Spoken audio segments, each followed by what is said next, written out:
The waitress grabbed my wrist hard. "Don't drink that," she whispered, her eyes wild with fear.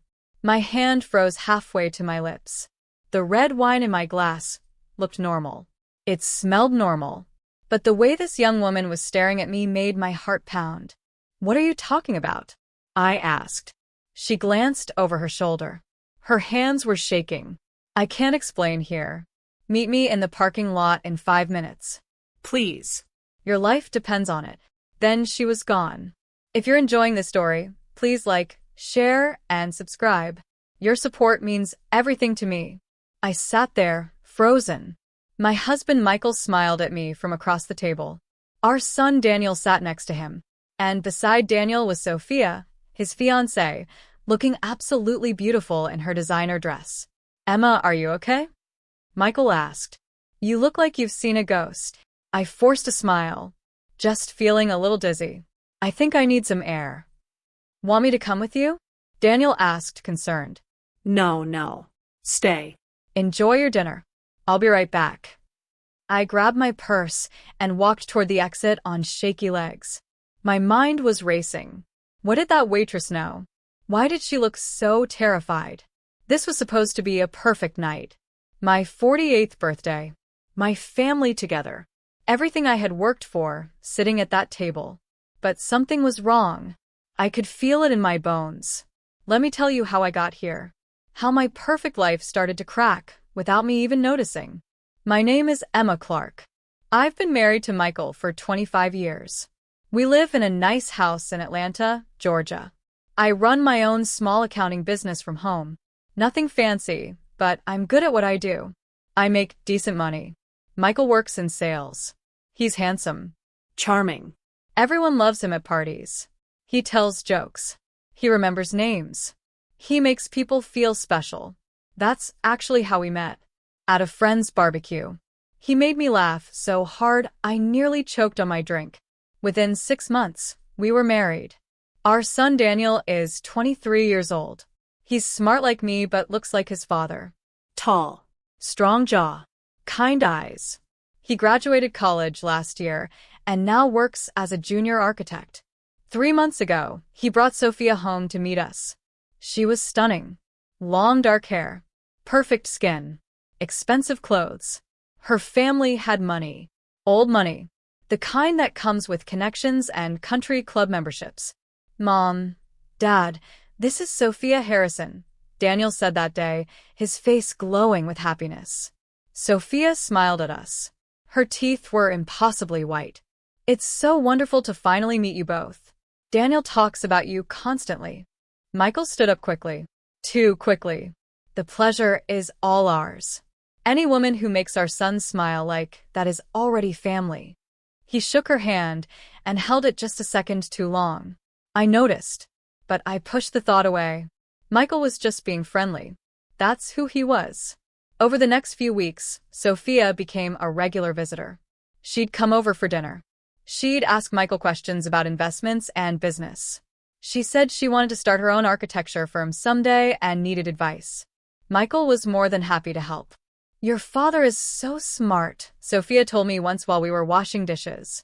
"He really understands money. I wish my own dad was that knowledgeable." I should have felt proud. Instead, I felt uneasy. I started noticing things. Little things. The way Michael's phone was always face down on the table. The way he'd step outside to take certain calls. The way he suddenly started dressing better. New cologne. New shirts. He joined a gym. "Just want to stay healthy," he'd say when I asked. Then Daniel proposed to Sophia. We celebrated with champagne. Set a wedding date. 6 months away. And that's when things got strange. Sophia started coming over even when Daniel wasn't there. She'd say she was meeting with Michael to discuss wedding investments. Apparently, her parents wanted to help Daniel start his own firm, but the finances were complicated. "Your husband is amazing," she gushed to me. "He's helping me understand all these financial documents. It's so boring, but he makes it interesting." I'd smile and nod. But inside, a cold feeling was spreading through my chest. Why did she need so much help? Why couldn't she ask her own wealthy parents? One Tuesday afternoon, I came home early from a client meeting. I walked into the house quietly. I heard laughter from Michael's office. His laugh. And hers. I stood in the hallway, listening. "You're terrible," Sophia giggled. "We shouldn't be doing this." "Doing what?" Michael's voice was low. Playful. "Just going over some paperwork." "You know that's not all we're doing." My heart stopped. I burst through the door. They were sitting close together at his desk. Too close. Sophia's hand was on his arm. They jumped apart like they'd been burned. "Emma." Michael stood up fast. "You're home early. What's going on here?" My voice came out sharp. "Nothing, Mom," Sophia said quickly. Too quickly. Michael was just explaining some investment terms to me. "It's so confusing." She smiled at me. That perfect, innocent smile. But I saw something flicker in her eyes. Something cold. "I should go," she said, gathering her papers. "Thank you so much, Michael. Same time next week." "Of course," he said, not meeting my eyes. After she left, I confronted him. What was that about? Exactly what she said. Investment advice. "Emma, you're being paranoid." "Am I?" Because it looked like more than that. He sighed heavily. Like I was being ridiculous. Like I was the problem. "Sophia is going to be our daughter-in-law. I'm trying to help her and Daniel build a good future. Why are you making this into something it's not?" He made me feel crazy. Like I was imagining things. So I tried to let it go. But I couldn't. I started watching them more carefully. And I saw more. The way he'd touch her lower back when guiding her through a door. The way she'd laugh at his jokes a little too loud. The way they'd exchange looks across the dinner table. And Daniel, poor Daniel. He seemed tired. Stressed. His smile didn't reach his eyes anymore. "Are you okay, honey?" I asked him one day. "Yeah, Mom." Just, wedding planning is stressful. And Sophia's been so busy. She's always in meetings with Dad about the business stuff. "Do you think she really loves you?" The question slipped out before I could stop it. He looked at me with hurt in his eyes. "Why would you ask that?" I want you to be happy. Truly happy." "I am," he said. But he didn't sound convinced. And that brings us to tonight. My birthday dinner. Michael had made the reservation at this fancy restaurant. Sophia had insisted on coming, even though it was supposed to be just family. "I'm practically family already," she'd said with that perfect smile. We ordered food. We made small talk. Everything seemed normal. Until the waitress brought our drinks. And whispered that terrifying warning in my ear. Now I was walking through the parking lot, my heels clicking on the pavement. The night air was cold. I wrapped my arms around myself. I saw her. The young waitress. She was standing beside a car, smoking a cigarette with shaking hands. "Thank you for coming," she said when she saw me. "I wasn't sure you would." "What's going on? What did you mean about my drink?" She took a deep breath. "My name is Riley. I've been working here for 2 years. And I've seen your husband before. Many times. Always with the same young woman. The one at your table tonight." The world tilted. "What?" "They come here every Tuesday afternoon. They sit in the back corner. They hold hands. They kiss. I've served them at least a dozen times." "No. No, no, no." "You're lying," I whispered. "I wish I was." Riley's eyes were full of pity. "Tonight, when I saw you all come in together, I almost couldn't believe it. I realized who you must be." "His wife." "And that young man, is that his son?" I couldn't speak. Couldn't breathe. "I heard them talking last week," Riley continued. "About the wedding. About some kind of plan. Something about money and inheritance. I didn't understand all of it, but—" She paused. "Your husband asked for a special bottle of wine tonight. Said it was for a celebration. But I saw him slip something into your glass while you were looking at the menu. The wine. He'd tried to drug me." "I have to go," I gasped. "I have to." "Wait." Riley grabbed my arm. "Whatever you're going to do, be careful. These people, they're dangerous." I ran back inside. But I didn't go to our table. I hid behind a pillar where I could watch them. Michael was leaning close to Sophia. Daniel was on his phone, not paying attention. Michael whispered something in Sophia's ear. She smiled, that cold, calculating smile. And then she put her hand on his thigh under the table. My husband. My son's fiancé. Together. And I was supposed to be drugged right now. Unable to stop whatever they had planned. But why? What did they want? I pulled out my phone with trembling fingers and started texting Daniel. Come outside. Now. Don't tell them where you're going. Urgent. I watched him check his phone. His face went pale. He stood up. Bathroom, he mumbled. He met me in the lobby. Mom, what's? How much do you know? I asked. His face crumbled. Everything, he whispered. And it's worse than you think. Daniel pulled me into a small hallway near the restrooms. Away from everyone. His hands were shaking. His eyes were red like he'd been crying for days. Mom, I'm so sorry. I should have told you weeks ago. Told me what? Daniel, what's going on? He took a deep breath. I hired a private investigator. 3 weeks ago. My mind was spinning. What? Why? Because Sophia was acting strange. She'd disappear for hours. She'd lie about where she'd been. She stopped wanting to spend time with me. His voice cracked. She only wanted to see Dad. The pieces were starting to fit together. But the picture they made was horrifying. What did the investigator find? Daniel pulled out his phone. His hands were shaking so hard, he almost dropped it. He showed me a photograph. My husband, Michael, kissing Sophia. In a hotel parking lot. I felt like I was drowning. There's more, Daniel whispered. So much more. He scrolled through more photos. Michael and Sophia holding hands at a coffee shop. Getting into the same car. Entering a hotel together. Walking on the beach. How long? My voice didn't sound like my own. 5 months. It started 2 months before I even proposed to her. 5 months. Which meant the engagement was fake. The whole thing was planned. But why? I gasped. Why would she agree to marry you if she's with your father? Are you shocked by this betrayal? Like this video if you want to see what happens next. Subscribe so you don't miss the explosive finale. And comment below, what would you do in Emma's situation? Daniel's face went dark. Money, Mom. It's always been about money. He led me outside to his car. We sat in the darkness. And he told me everything. Do you remember when Grandma died last year? I nodded. Michael's mother. She'd left us a large inheritance. Almost $2 million. The money went into a trust, Daniel continued. Do you remember the terms? I tried to think through the fog in my brain. It was split between you and Michael. But your portion was locked until you got married or turned 30. Exactly. $1 million unlocks the day I get married. Oh God. Oh God. Sophia knew about the trust, I whispered. They both knew, Daniel said bitterly.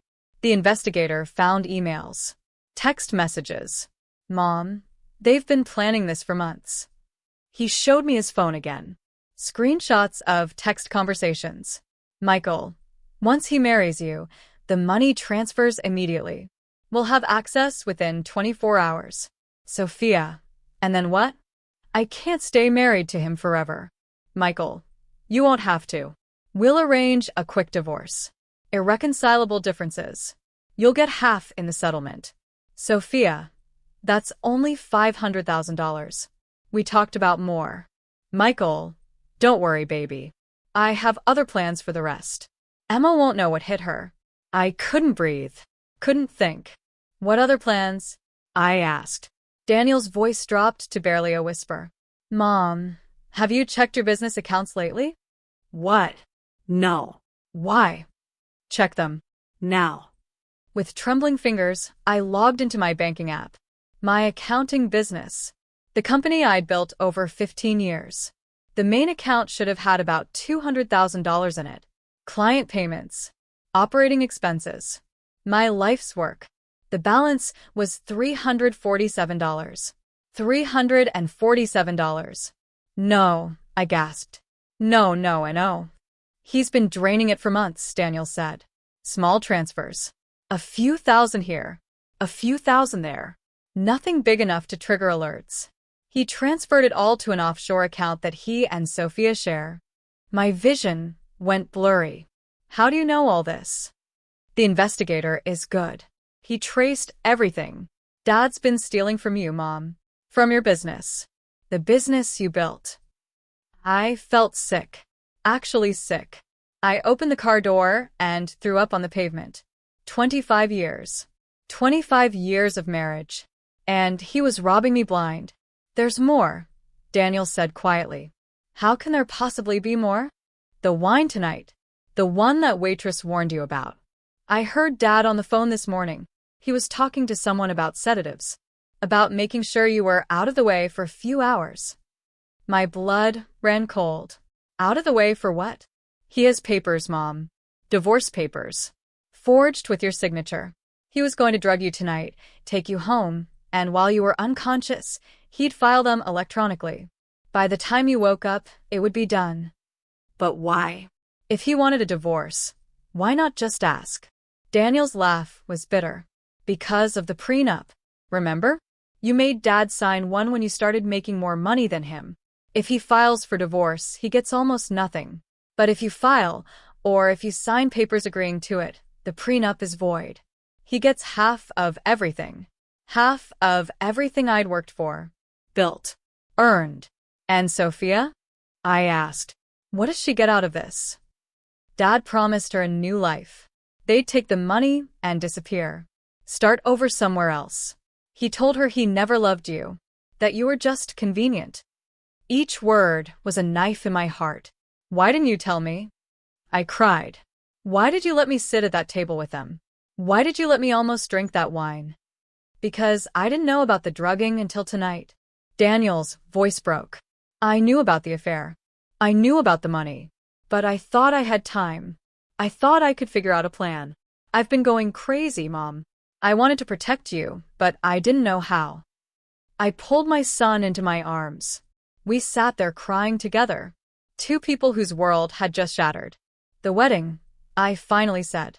It's in 3 days. I know. You're not going through with it. Of course not. I'm calling it off tonight. No. The word came out sharp. Firm. Daniel pulled back and looked at me. What? An idea was forming in my mind. A terrible idea. A brilliant idea. If you call off the wedding, they'll know we're onto them. They'll run. Take whatever money they can grab and disappear. We'll never get justice. Mom, I don't care about justice. I just want you safe. Well, I care, I said. My voice was getting stronger. They tried to drug me. They stole from me. They used you. They deserve to be exposed. What are you suggesting? I looked at my son. My beautiful, heartbroken son. We're going to let the wedding happen. What? We're going to pretend we don't know anything.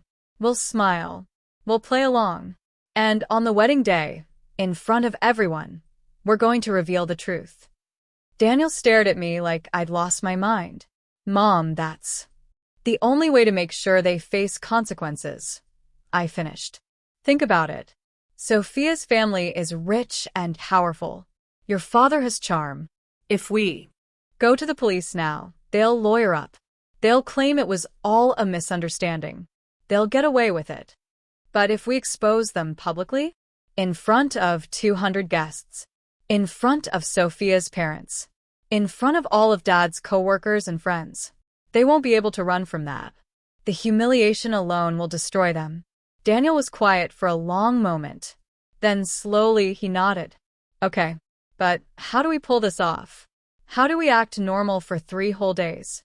We're going to need help, I said. And we need to protect the money that's left. I made some calls. First to my lawyer. I explained everything. He agreed to meet me first thing in the morning. Second, to my bank. I froze all my accounts. Put alerts on everything. No one could touch a single penny without my approval. Third, to the private investigator Daniel had hired. I asked him to keep following Michael and Sophia. Document everything. What about tonight? Daniel asked. We have to go back inside. They'll wonder where we are. I checked my makeup in the mirror. fixed my lipstick, put on my strongest smile. We're going to finish dinner. We're going to act like nothing is wrong. You're going to talk about how excited you are for the wedding. And I'm going to be the perfect mother-in-law. We walked back inside together. Michael and Sophia were still at the table. They looked nervous. There you are, Michael said, standing up. We were getting worried. Just some mother-son talk, I said smoothly. You know how emotional I get. I sat down and picked up my wine glass, the one that had been drugged.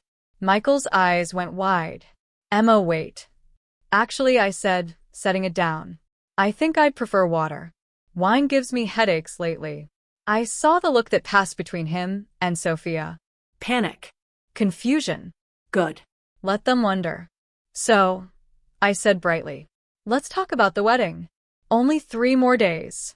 I can't believe my baby boy is getting married. I reached over and squeezed Sophia's hand. She flinched but recovered quickly. We're so excited, she said. Her smile was tight. And I'm so excited to officially welcome you to our family, I continued. You and Michael have become so close. It's wonderful to see. Her face went pale. Emma's right, Michael said quickly. It's been great getting to know you, Sophia. Helping with the business planning and all that.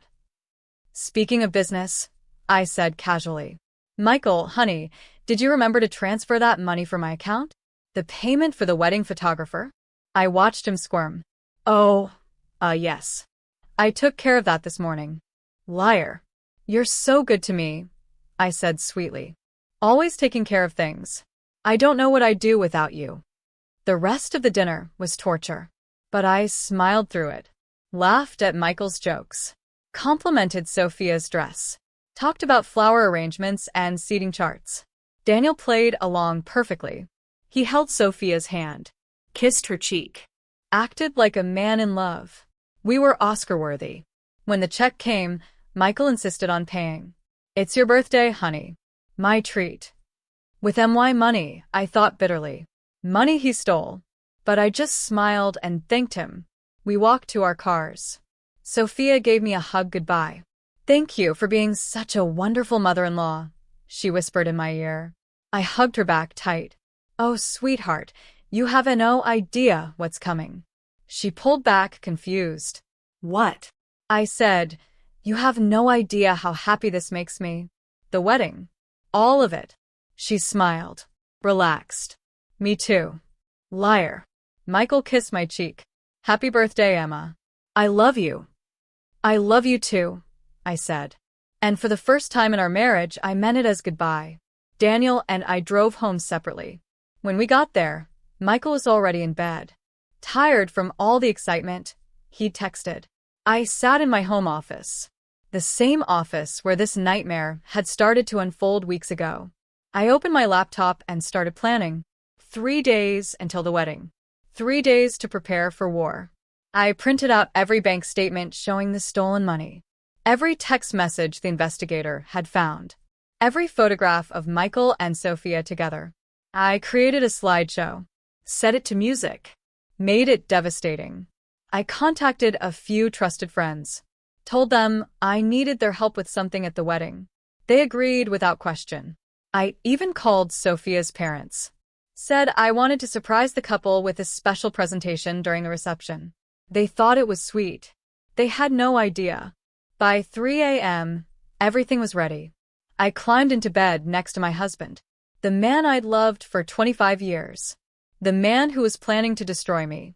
He rolled over in his sleep and put his arm around me.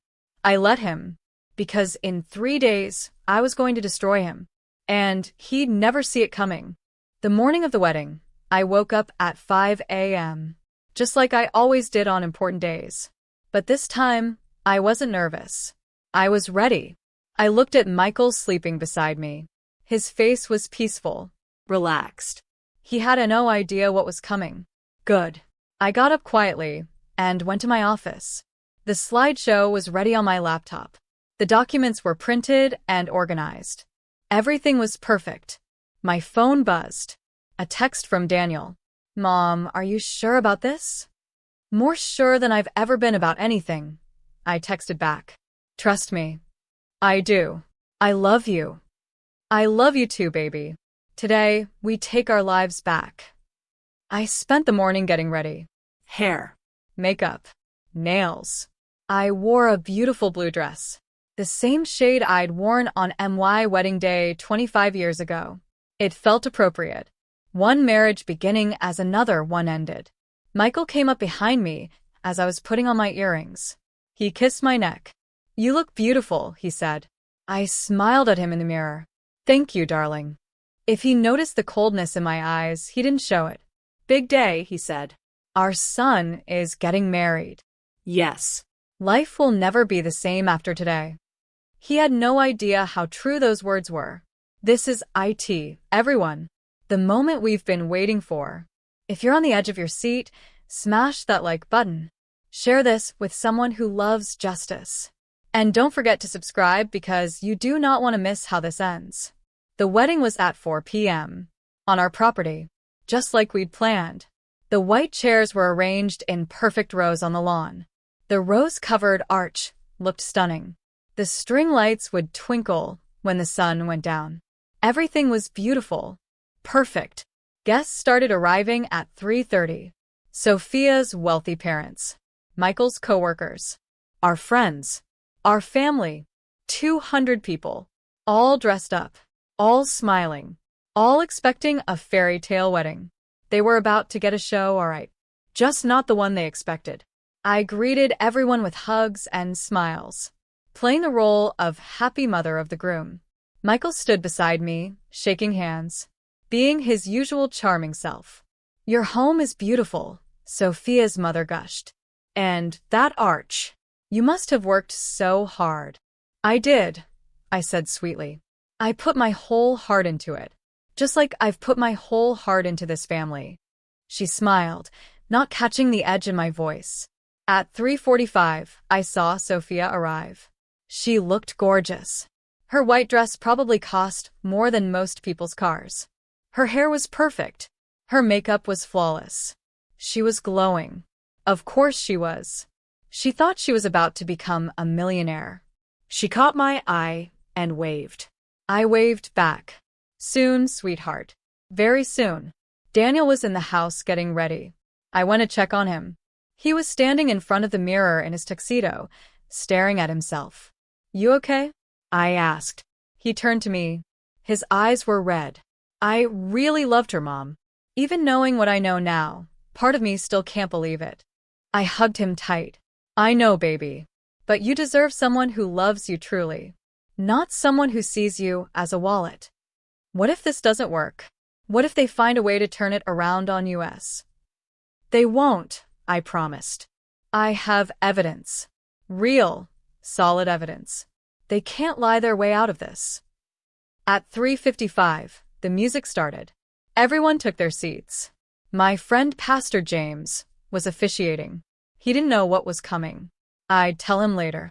Apologize for using his ceremony this way. But first, justice. Michael walked down the aisle first. Then the bridesmaids. Then the groomsmen. Everyone stood up as the wedding march began. Sophia appeared at the top of the aisle, on her father's arm, looking like a princess. The crowd gasped. She was truly beautiful. Daniel stood at the altar, waiting. His face was blank, emotionless. Only I could see the pain in his eyes. Sophia walked slowly down the aisle, smiling at the guests, waving, glowing. She reached the altar. Her father kissed her cheek and placed her hand in Daniel's. Pastor James smiled. Dearly beloved, we are gathered here today. Wait, I said loudly. Everyone turned to look at me, confused. I'm so sorry to interrupt, I said, standing up from my seat in the front row. But before we continue, I have a special presentation, a tribute to the happy couple. I pulled out a remote control from my purse. Behind the altar, hidden by flowers, was a large projection screen. I'd set it up that morning while everyone was getting ready. Sophia's face went pale. Michael stood up from his seat. Emma, what are you? Just a little slideshow, I said innocently, to celebrate Daniel and Sophia's love story. I pressed the button. The screen lit up. The first image appeared. Michael and Sophia. Kissing. In a hotel parking lot. Gasps erupted from the crowd. What the hell? Sophia's father stood up. Please, everyone stay seated, I said firmly. This will only take a few minutes. The slideshow continued. More photos. Michael and Sophia holding hands. Getting into the same car. Walking into a hotel together. Text messages appeared on the screen. The ones Daniel's investigator had found. Michael. Once he marries you, the money transfers immediately. Sophia. And then what? I can't stay married to him forever. Michael. Don't worry, baby. I have other plans for the rest. The crowd was stunned. Silent. Horrified. Sophia tried to run. Two of my friends, big guys I'd asked to help, blocked the exits. Sit down, Sophia, I said. We're not finished. More images appeared.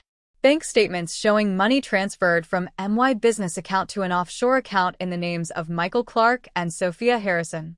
That's my life's work, I announced to the crowd. Money I earned. Money he stole. Michael's face was bright red. This is insane. Emma, you're having some kind of breakdown. Am I? I turned to the crowd. 3 nights ago, at my birthday dinner, my husband tried to drug me. He put something in my wine. If a kind waitress hadn't warned me, I'd have been unconscious. And while I was out, he planned to file forged divorce papers. I clicked to the next slide. Copies of the divorce papers. With my signature forged at the bottom. He wanted to steal half of everything I own. The prenup we signed would have protected me, but not if I agreed to the divorce. So he was going to drug me and forge my signature. Sophia's mother started crying. Her father looked like he wanted to murder someone. And Sophia, I continued, turning to look at her. Sweet, innocent Sophia. She agreed to marry my son, not because she loved him, but because his inheritance unlocks when he gets married. $1 million. She planned to divorce him immediately and take half. Then she and my husband were going to disappear together. Sophia was shaking. Trembling. That's not true. She's lying. She's just jealous because... Because what? Daniel's voice cut through the air like a knife. Because my father is having an affair with my fiancée? Because they've been using me? He pulled out his phone. I have recordings. Hours of them. The investigator I hired planted bugs. I have you and my father talking about the plan. About the money. About how stupid I am. He played a clip. Sophia's voice, clear as day. Daniel is so boring. I can't wait until this is over. I can't believe I have to actually marry him. And Michael's response. Just a few more days, baby. Then we'll be free. And rich. Sophia collapsed. Actually fell to her knees. I'm sorry, she sobbed. I'm so sorry. It wasn't supposed to be like this. Michael said. Don't you dare blame this on me. Michael shouted. You came to me. You said you wanted a better life. You seduced me. Sophia screamed back. You told me your wife didn't understand you. That you were unhappy. That we could be together if I just played along. They were turning on each other. Beautiful. Sophia's father stormed up to Michael. You are twice her age. You manipulated my daughter.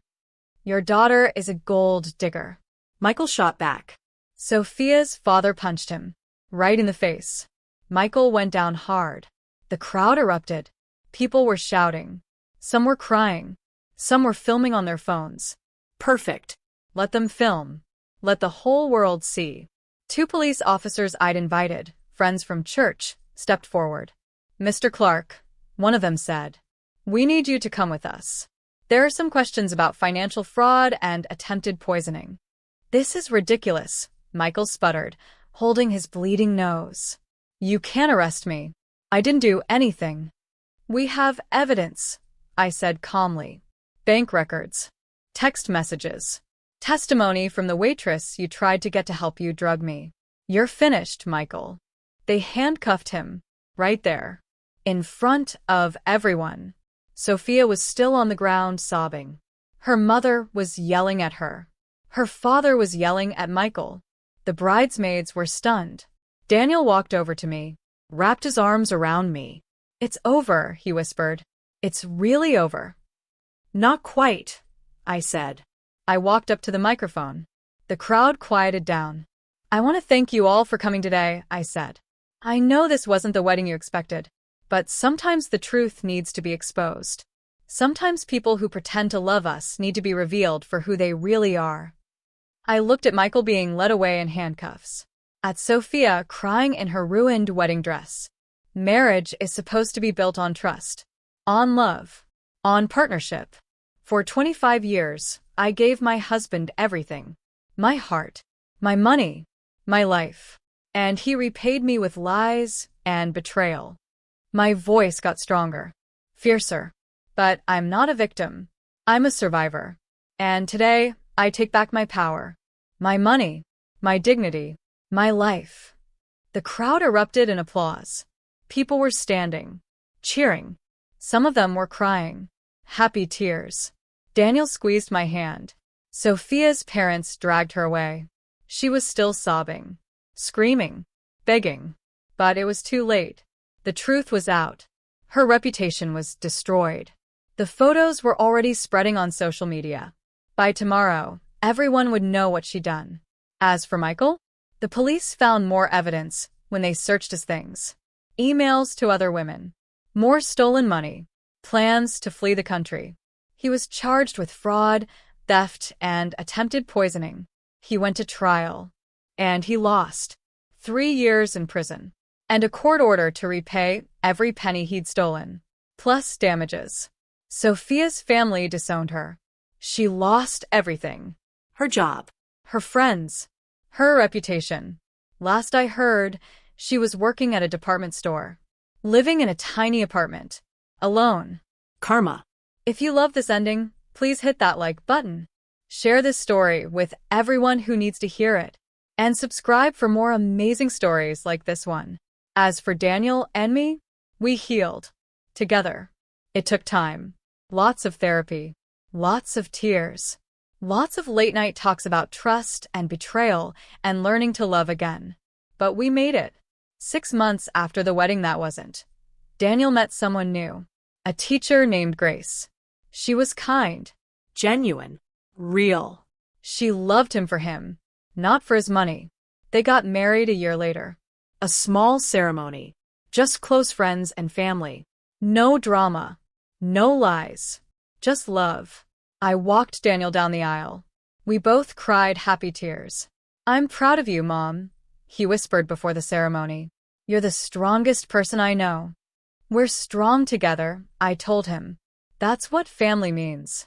As for me, I rebuilt my business. It took work, but I got back every penny Michael had stolen. And then some. I bought a smaller house. Started traveling. Took up painting. Learned to salsa dance. I discovered who I was without a man defining me. And you know what? I was happy. Truly, genuinely happy. Sometimes late at night, I think about that moment at my birthday dinner, when the waitress grabbed my wrist. When she warned me. She saved my life that night, not just from the drug, but from years more of being used and manipulated. I sent her a check for $10,000 and a thank you card. She wrote back, "I'm just glad I could help." Every woman deserves to know the truth. She was right. The truth might hurt. It might shatter your world. It might break your heart into a million pieces. But it also sets you free. Today, I'm 50 years old. I'm single. I'm successful. I'm strong. I have my son.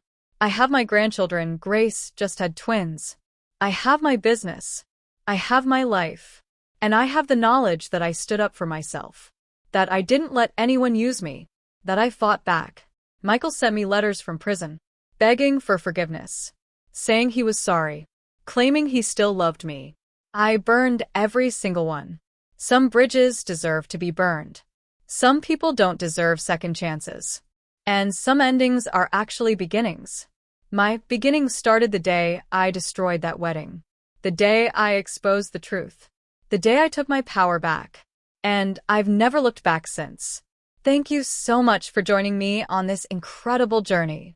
If this story touched your heart, moved you, or made you think about trust and betrayal in a new way, please like this video to help others find it. Subscribe so you never miss another story. Comment below and tell me, what would you have done in Emma's situation? Would you have exposed them at the wedding or handled it differently? Share this with someone who needs to hear this message of strength and justice. Remember, you are stronger than you think. You deserve honesty. You deserve respect. And you never have to accept betrayal. See you in the next story. Stay strong.